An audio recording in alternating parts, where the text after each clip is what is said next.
आदरणीय अजितदादांचा आज सकाळीच विमान अपघात झाला. एक शिस्तप्रिय, वक्तशीरपणा, स्वच्छतेच्या बाबतीत कायम जागरूक असलेले आणि कार्यकर्त्यांच्या बाबतीत एक दिलदार नेता म्हणून ज्यांची ओळख होती ते आदरणीय अजितदादांचं विमान अपघातात सकाळी निधन झालं.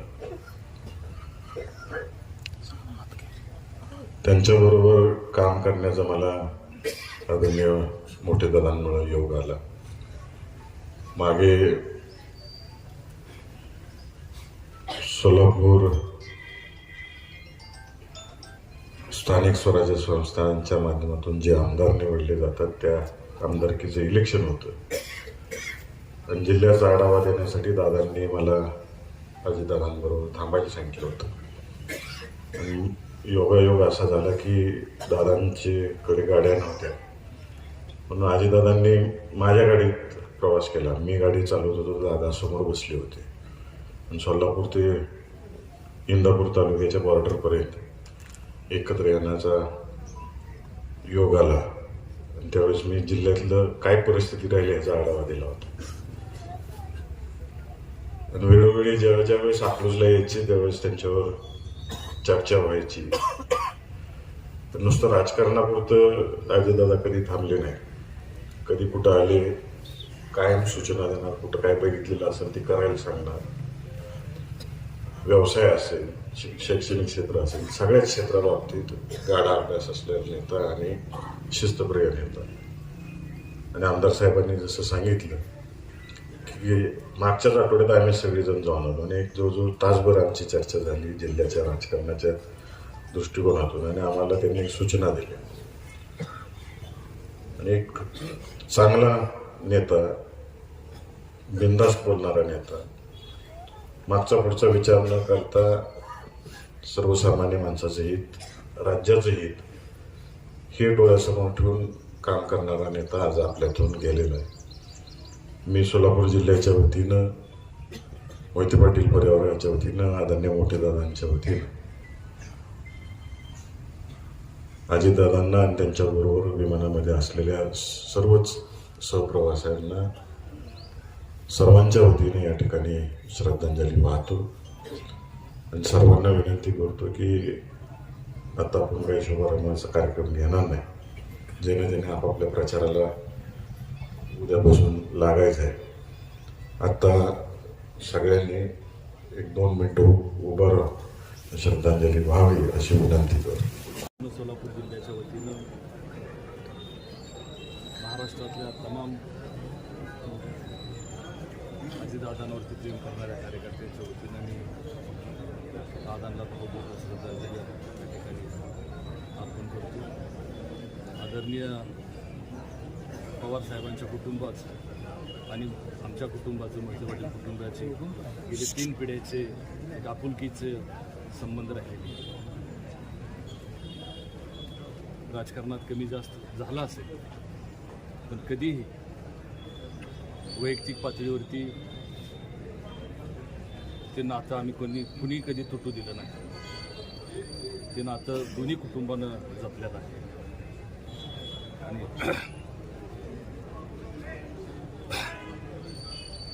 श्रद्धांजली अर्पण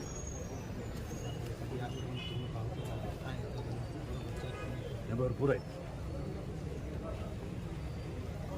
आता नाही बोलू नाही शकत. नाही आता नाहीच बोलता. मी परत बोलीन ह्याच्यावरती. आणि आपल्यातला माणूस खरोखर माझ्या तरी अंगातून अवसानच गळून गेल्यासारखं झालं. एक महाराष्ट्राचा कणा मोडावा, आपलं सगळं सामर्थ्य गेलंय अशा पद्धतीची भावना माझ्या मनामध्ये दाटून आली. कारण खासदार धैर्यशील भैया, मी आणि जिल्ह्यामधील 4ही आमदार आम्ही 5च दिवसापूर्वी बारामतीमध्ये त्यांना भेटण्यासाठी गेलो होतो. जवळजवळ 1 तासभर सगळ्या विषयांना आमच्याबरोबर दादांनी चर्चा केली आणि या पुढच्या काळामध्ये आपण कशा पद्धतीनं काम करायचं आहे त्याची चर्चा झाली होती. खरोखरच हा महाराष्ट्र घडवण्यामध्ये सकाळी 6 वाजल्यापासून काम करणारा हा नेता किंवा असा नेता महाराष्ट्राला कधीही मिळणार नाही. सातत्यानं आपल्याच कामामध्ये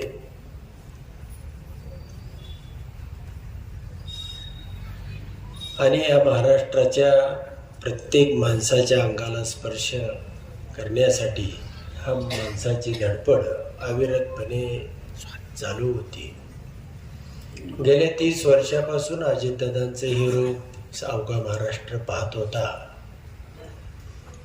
विचारानं इकडं तिकडं असतील, पण या माणसाचं कर्तृत्व हा महाराष्ट्र कधीही पुसू शकणार नाही.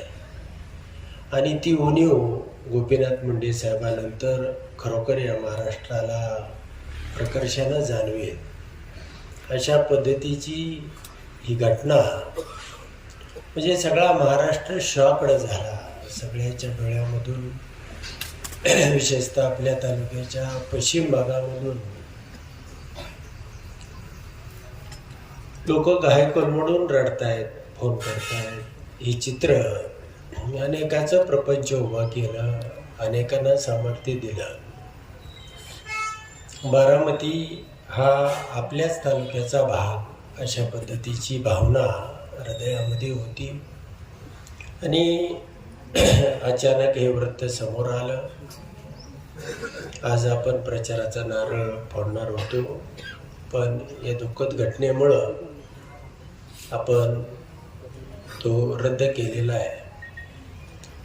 मला एवढंच या निमित्तानं सांगायचं आहे की निवडणुकीची ही धावपळ आहे आणि अशामध्ये ही घटना की आपल्या सगळ्यांचं मन विचलित करून गेली. आपल्याला म्हणजे अवसान गळावं, आपलं सामर्थ्य संपावं अशा पद्धतीचं वातावरण या तालुक्यामध्ये झालेलं आहे. या तालुक्याच्या वतीनं मी अजितदादांना आणि त्यांच्याबरोबरच्या त्यांच्या 5 सहकार्यांना भावपूर्ण श्रद्धांजली अर्पण करतो आणि थांबतो.